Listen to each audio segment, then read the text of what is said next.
My mother always made me play hide and seek with her. It was just her and me, and we played at 9. Each time, without failure, she told me to ignore her during the game. She told me that she would purposely try to trick me, but, you know, if you really wanted to trick somebody, why would you tell them anything? Played in the park. I thought this was normal. I knew other families didn't do this, but at the same time, I thought there was nothing wrong with us doing it. I liked the park after all. During the night, the air was so fresh and it was silent, and the trees seemed larger than usual. She counted down from 100, giving me ample time to run away. My general competitiveness always made me run away as far as I could.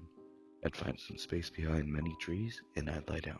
The park was large, but somehow my mother would always manage to walk past me at least 3 times in those 20 minutes.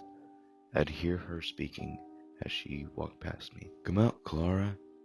Clara, please come out. I'm sick of this stupid game, Clara. It's cold and I just want to go home." I ignored her. When we first started playing these games, I'd been foolish enough to leave my hiding spot. My mother's face immediately turned into one of fury. She'd walk up and grab me tightly by the shoulder as she scolded me relentlessly. "I told you not to listen to me, didn't I?" She would drag me back to the car and ignore me until the next day when we played. I didn't know why she did it. After I stopped listening to her during 20 minutes of game time, it would no longer trick me. I knew she was lying, and it simply seemed like a waste of breath and energy to keep calling for me. She got angry when she found me too. The park was a huge place, and if she hid somewhere, I would never find her. But somehow my mother was excellent at tracking me down, like if she sniffed me and hunted me down. Instead of getting angry with me, she got disappointed. She sighed loudly and her eyes would tear up before she dejectedly walked to the car. That gave me the worst feeling ever, filling me with inadequacy. One time she found me only after 2 minutes, and she broke down sobbing. I didn't get it. I felt a huge urge to win. I needed it. So I started to get creative. I hid myself in the bushes. I changed my clothing to be green and black and generally more inconspicuous. I got high up in the trees so it would be difficult to see me from the ground. I learned how to stay really, really, really still. And when I won, my mother would give me a smile. It wasn't a smile of happiness or a smile of pleasure.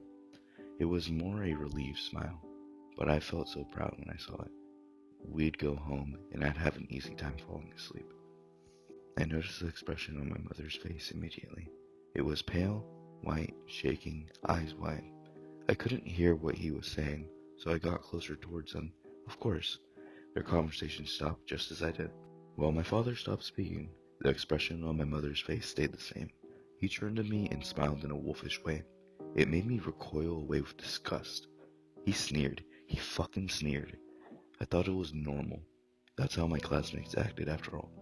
Later that same day, when my father was off in the toilet, my mother got close and whispered to me, "Don't come out, not even after 20 minutes. My father got really energetic right before bedtime. I thought we'd skip the whole hide and seek thing.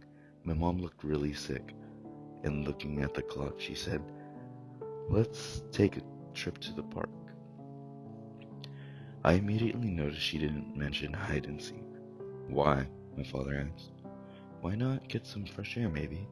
"Fine," he said. "I like him active anyways." What the hell did he mean by that?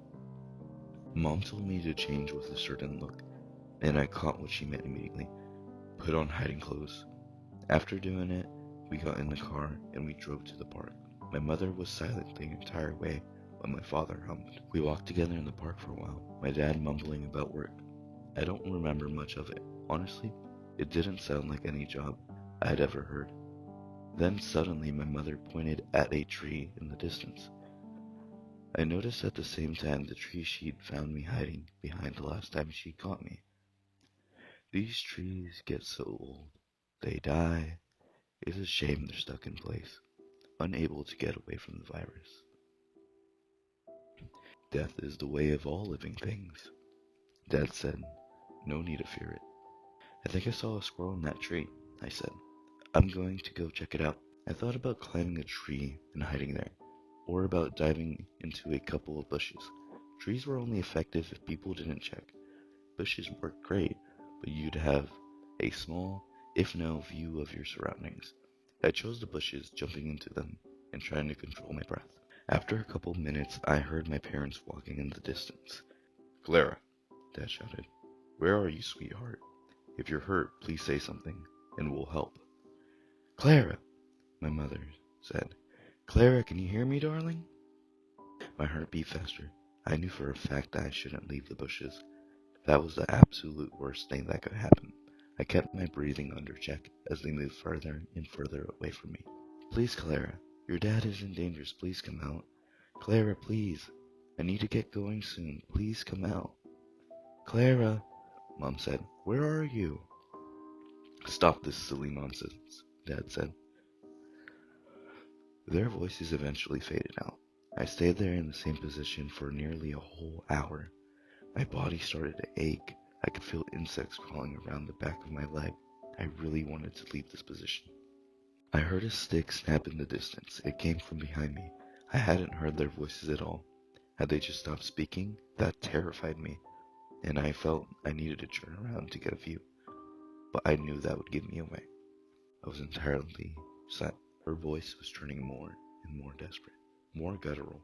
Fortunately, it was what seemed to be around 70 meters away from me, but she was approaching. Clara, Mom said, I'm getting tired. I just want to go home, eat, and sleep. I stayed silent as the voices grew louder. She was approaching me. I know you're in the area. It's only a matter of time before I find you. I will skin you. I'll start with your forearms, peeling off your skin with a dull knife. Just like peeling back cheese. I wager there'll be lots of blood coming out and screaming. I won't be able to focus, but that's alright. I could always switch to your other arm. She came closer. You won't like it, I certainly wouldn't. But I'm not as stupid and fucking disgusting as you are, Clara. No, I'm glad I'm not a creature of filth like you.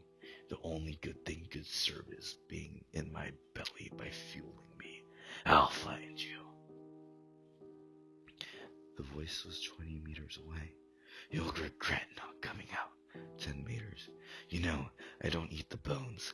They'll get stuck in my throat, but I can't leave them. I'll probably take them home with me and suck on them. They have a good taste, you know. It'll be perfect. 2 meters giggled. Did you find me? Oh no, I debated whether I should stay still or and hope for the best, or if I should look back. My fear is killing me, and I had to know, but I know looking would make noise. No, I had to stay still. I know where you are. Fuck! But then she began walking away from my spot. I'll suck on your eyeballs before swallowing them. They're better whole. They're always wet and squishy, so they go down the throat easily. If not, there's always blood. Oh, a mouth full of warm blood. Is there a better feeling? I stayed for the entire night, even after I was certain that they'd gone away. It was only when the sun was above me and I could hear the other children that I stood up. One child backed and shrieked. He must have gotten properly terrified. Then I made my way back home. Dad wasn't there, but Mom was. She hugged me.